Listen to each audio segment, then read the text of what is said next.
Whyte Burrell, Worship Associate. I welcome you to the Unitarian Universalist Congregation of South County. We are blessed to meet here in Peacedale on land previously occupied by the Narragansett people. Our speaker this morning is Johnette Rodriguez, member of UUCSC, a writer, reporter, and reviewer of the arts and restaurants. Through her work, Johnette is the connector to many of the guests we have here in our pulpit. For safety, I'll announce if there is an emergency. Exit 1, of course, is the double doors through which you probably entered. Exit 2 is this single door in the middle of the wall, goes across to an outside door and a ramp. There's a door behind me to your right that goes down a number of stairs. There's an additional door at the end of the hall past the restrooms. It'll be to your left as you go down, and that one goes down a step or two.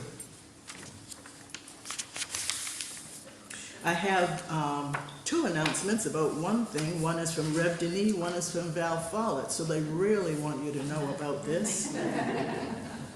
I'll read Val's. Do you want to learn more about UUCSC? We'll be having classes after the service on October 1st and October 15th called New to UUCSC. Please join us if you just want to learn more, especially if you are considering becoming a member.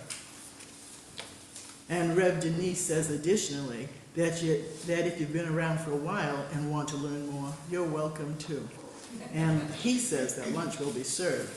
And we know how much Rev Denis loves food and loves to cook.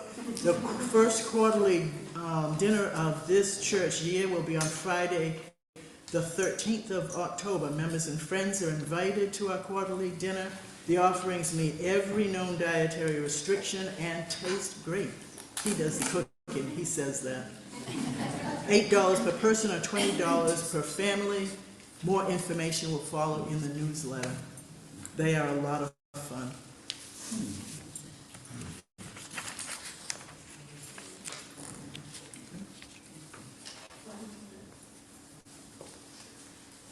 Opening words.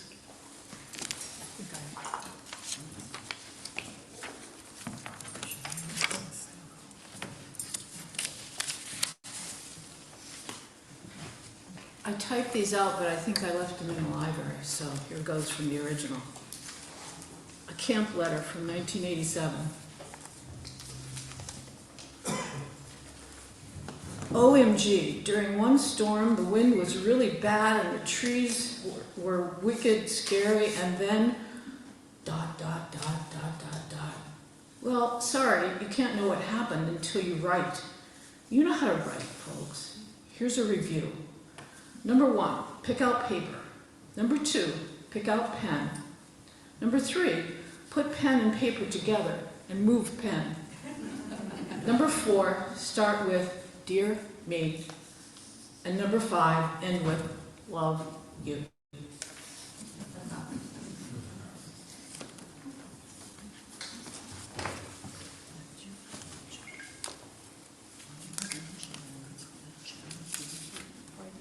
I was good. Do you have words separate? Oh, yeah.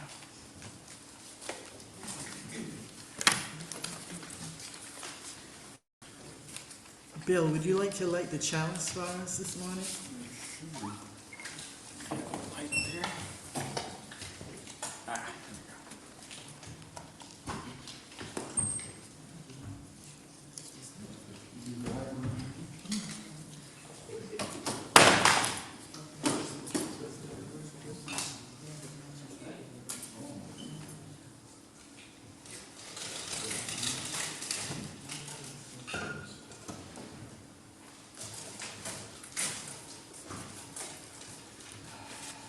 In common with Unitarian Universalists everywhere, we light a chalice, symbol of our faith and spiritual journeys. Ours is a chalice of naturally felled trees created by Christian Hopkins, Narragansett tribal member.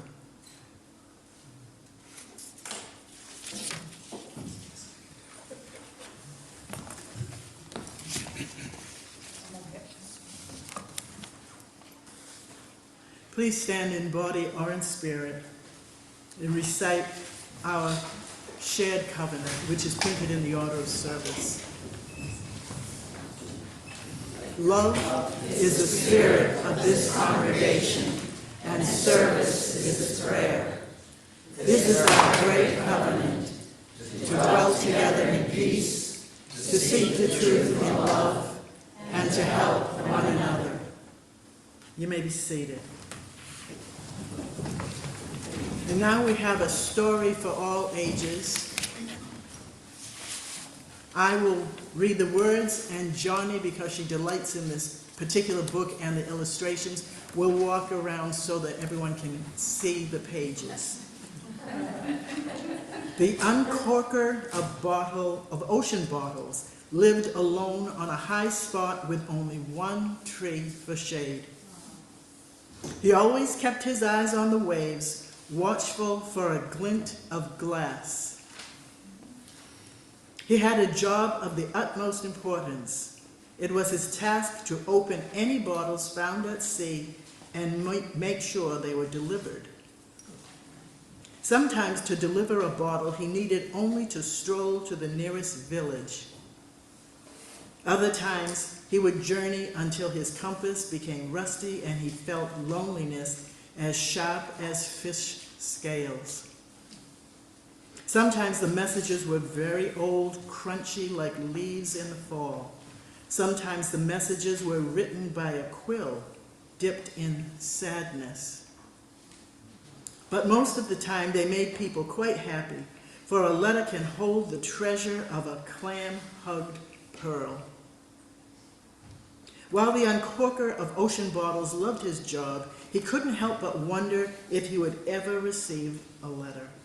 Truth be told, each time he opened a bottle, a part of him hoped to see his own name winking from the top of a page. But then he remembered that this was about as likely as finding a mermaid's toenail on the beach. For he had no name, he had no friends. He stank of seaweed and salt and fishermen's feet. No one would ever write him a letter. But he still would have liked it just the same. One day the waves tipped their white postman hats to the uncorker and delivered a bottle with a very peculiar letter inside. I'm not sure if you get this in time, but I'm having a party.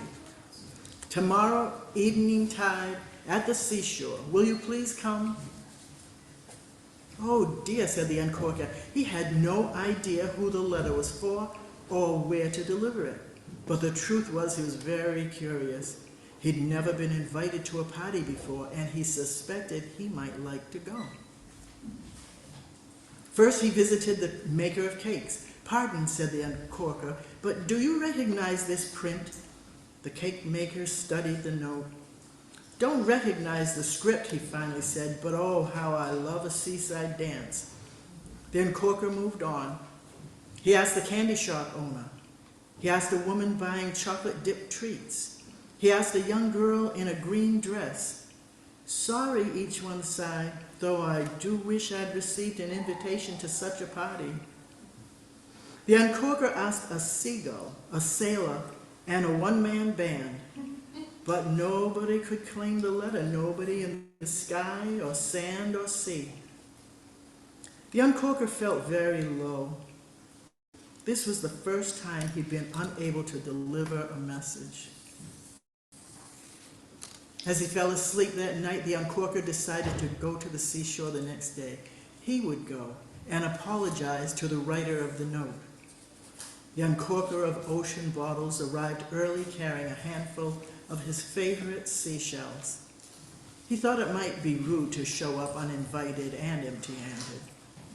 The seashore was draped in seaweed and starfish, candles floated in clamshells, There were sand sculptures and umbrellas. "It's you," said the maker of cakes. "How grand," said the candy shop owner. The other guests had arrived already, a woman, a girl in a green dress, a seagull, a sailor, and a one-man band. When the girl in green asked the uncorker of ocean bottles to dance, he said, "I'm not sure I know how to, but I'd like to just the same." As they spun across the beach to the water's edge and back again, everyone smiled and kept the beat. The uncorker's heart was a glass vessel filled to the brim. As the stars began to arrive and the moon as well, the uncorker took out the bottle he had been unable to deliver. "Perhaps," he said, his mouth full of cake, "yes, perhaps I shall try to deliver this again tomorrow."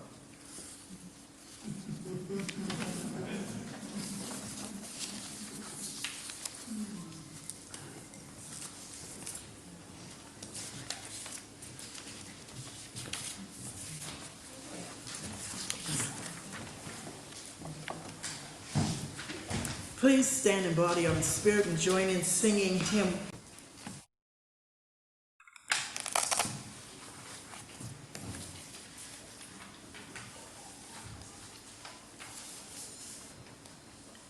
A Life in Letters. The idea for an essay or even a book about my fascination with letters came to me after spending those first COVID months sorting and filing what I referred to as my writings, all kinds of articles, reviews, and essays that I had published in a variety of newspapers and magazines, 24 venues, over a span of 52 years at that point. I'm still publishing. And though those didn't even include publication in the expansive newsletter of the Rhode Island Women's Health Collective in the early 90s, or in my college newspaper where I was managing editor, or my high school newspaper where I had a regular column, or the undergraduate thesis I wrote on the first Arthurian legend to appear in Germany, or the graduate thesis I wrote comparing the detective novels of Swiss playwright Friedrich Dürrenmatt to those of the British scholar Dorothy Sayers. That's the part of my life devoted to letters of the journalistic or literary sort. And I brought some edible roadies for the Onedo room that you're welcome to take home any of them. But I kept promising myself that if I got through organizing those papers, I could move on to the fun part. The actual letters I had sent or received to and from family and friends over the course of my life. And I don't just mean those end-of-year holiday letters. At this point, I have 50 years of those, too. I mean, starting with the most significant letter when I was 8 and a half, I was so glad to re-find it.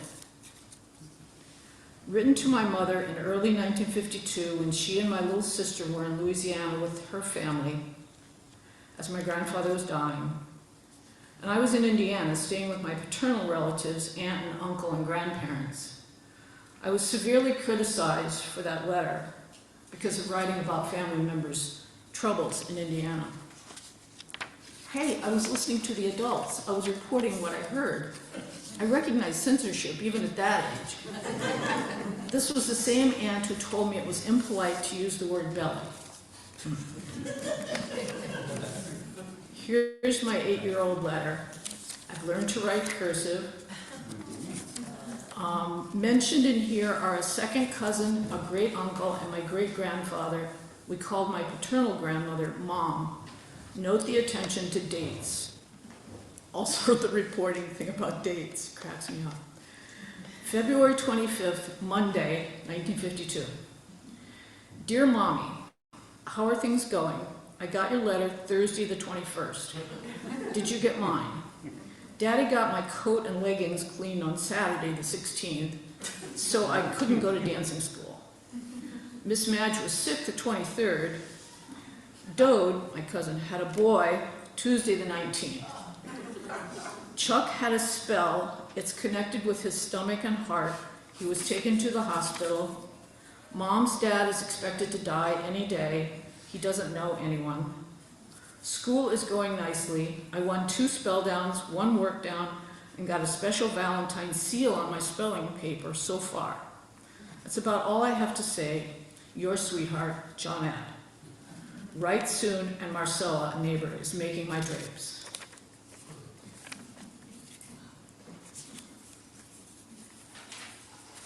They did send the letter after all. They told me they weren't going to, but they did. Thus, I had begun my real life in letters, true recountings of events heard or experienced. Later would come the emotional outpourings of adolescence, all the way from 12 to 24. The reciprocal outpourings that would support my feelings, and often true bearings of the soul to someone I knew I could trust to listen to me. Before I mention a bit more about those letters, though, I should mention one more significant aspect of my letter writing and receiving from those teen years all the way through. It's always been an opening of my mind and heart to other people's experiences, their thoughts and dreams and hopes and troubles. It started with the letters between me and my best friend Linda when we were 11 and 12, and she would visit family in Kansas for the summer, and I would head to Louisiana to do the same. It continued in a different sense in my teen years with pen pals in Japan, France, and Germany. And the first time I studied in Germany, I actually visited and got tipsy at Carnival with my German pen pal. From those pen pal letters, I loved learning about other cultures and languages, starting to pick up a bit of French from Majoli, and learning the cherry blossom song that is in our hymnal, who knew, Sakura, from my Japanese friends. This led to my family hosting an Indonesian girl from an exchange program for a few days in the summer of 1961, and to my lifelong love of travel. The intensity of exchanging letters really ramped up at my quarter system Midwestern College because the K plan at Kalamazoo College was initiated with the class just ahead of me in 1960. And it meant 2 quarters of foreign study, junior year, 1 quarter off-campus experiential learning sophomore year, and 1 quarter off-campus doing a thesis or a research project senior year. If you had friends from a different class, as I did, the only recourse was to write letters during the quarters that you weren't on campus together. Thus, the voluminous correspondence with a friend studying in Germany when I was still a freshman, no, sophomore. She later returned my letters to me, so I have the whole back and forth between us. I wrote to her later from Washington, D.C., my sophomore quarter, and from Indiana, my senior quarter, when she was back in Germany post-grad. And it has continued over all these years to this day, though it is now short emails with photos of her grandkids. And there were many other letter exchanges with friends during those college years, capped by a group of letters from a very serious boyfriend who wrote to me during my post-grad year in Germany, during which I met my next serious boyfriend, and exchanged long letters in German during my second grad school year. The latter are the only ones that mysteriously disappeared from my archives, though I met Bill during the time I was still involved with that German friend, and I tend to think that those letters might have been deliberately disappeared when Bill and I moved as a married couple to California from Cambridge. As for love letters from Bill himself, they were most often short poems, or in the case of a cheer-up letter to me when we lived in California and I was homesick for family and friends in Midwestern and Eastern climes, he sent me this. It's a happy holidays card from McDonald's, and the only thing it had inside it was a French fry.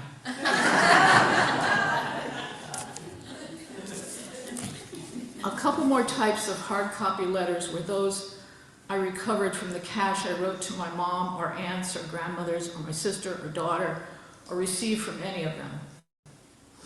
Here's an excerpt from letters to my mom in Louisiana, again, this time taking care of my grandmother. This time I was almost 15 and my sister was going on 11. We were going to school, keeping house, and hanging with my dad in Indiana. My sister wrote, "The irises are in bloom, the tulips are dying though, the peonies have really bushed out and they have buds on them." And I wrote, "The iris at the back are beautiful and the ones on the side and front are very abundant." For those of you who read my current email letters with lots of flowers described, you can see how early that interest started. The later ones I wrote to family members detailed many things happening in my life at the time, from my 20s through my 50s, but they left out a lot I couldn't share with them except for my sister. And some of which, including my mother's steep decline from depression into dementia, or other truly traumatic events from that era, I'm just now putting down on paper, not in letters. a kind of healing. And maybe in a lesser way, that's what the historic year-end letters are when I read them nowadays. They're not just reminders of events related. They usually take me back to the feelings I had during those years. About travel and books and music, sure, but also about watching a daughter grow, even watching ourselves grow into our writing careers, into my activist life, into our marriage, into our extended family connections, into our lives as we tried to make them whole and healthy as best we could, as best we could. And that's how the letters that I sometimes sent to a raft of friends outside the parameters of holiday times took a steep turn in the fall of 2010, when I got a cancer diagnosis, had 2 surgeries, and spent the winter, spring, and summer of 2011 in chemo and radiation treatments. I made a conscious decision with the help of a friend to not post on Facebook or set up a blog.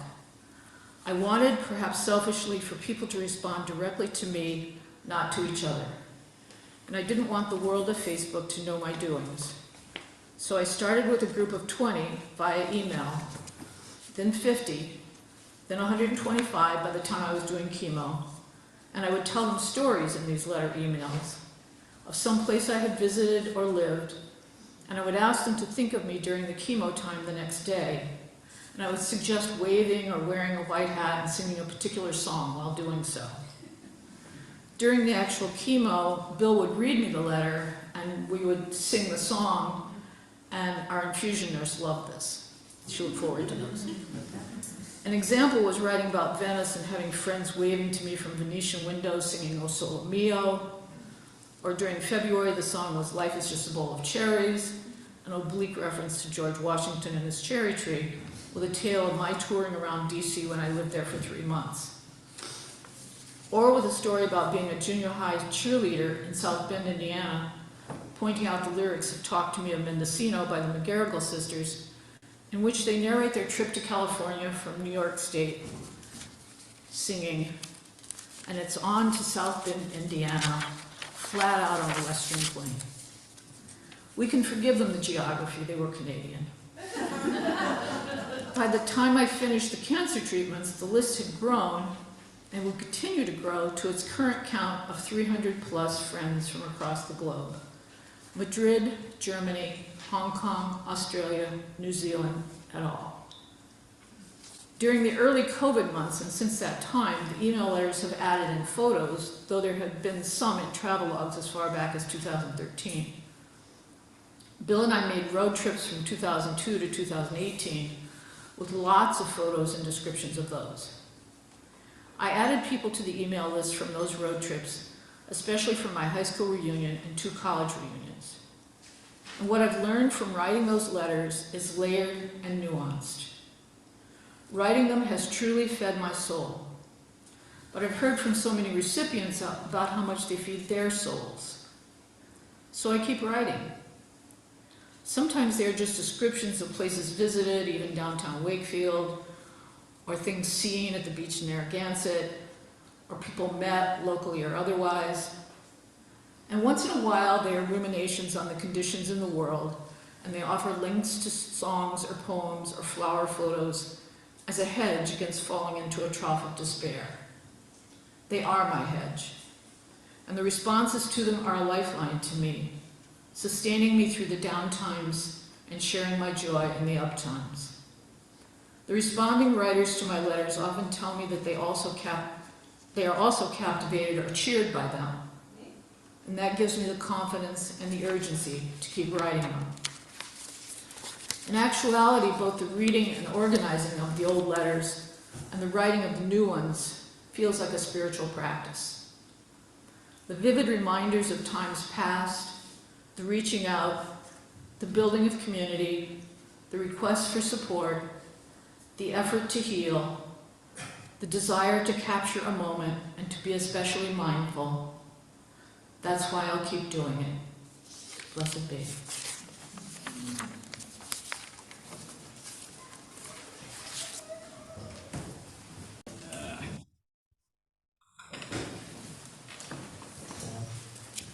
I just tell you about that song.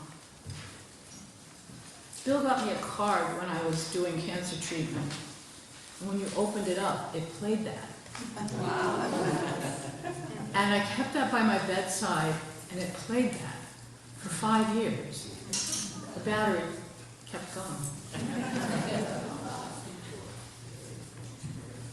This is an excerpt from a play by A.R. Gurney called Love Letters. And he's writing, it's just a two-person play, and he's writing to the other person. But it expresses the way I feel when I write. This letter, which I'm writing with my own hand, with my own pen, and my own penmanship, comes from me and no one else, and is a present of myself to you. It's not typewritten, though I've learned how to type. There's no copy of it, though I suppose I could use a carbon back in the day. And it's not a telephone call, which is dead as soon as it's over. No, this is just me the way I write, the way my writing is, the way I want to be to you, giving myself to you, across a distance, not keeping or retaining any part of it for myself, giving this piece of myself to you totally. And you can tear me up and throw me out, or keep me, and read me today, tomorrow, anytime you want, until you die.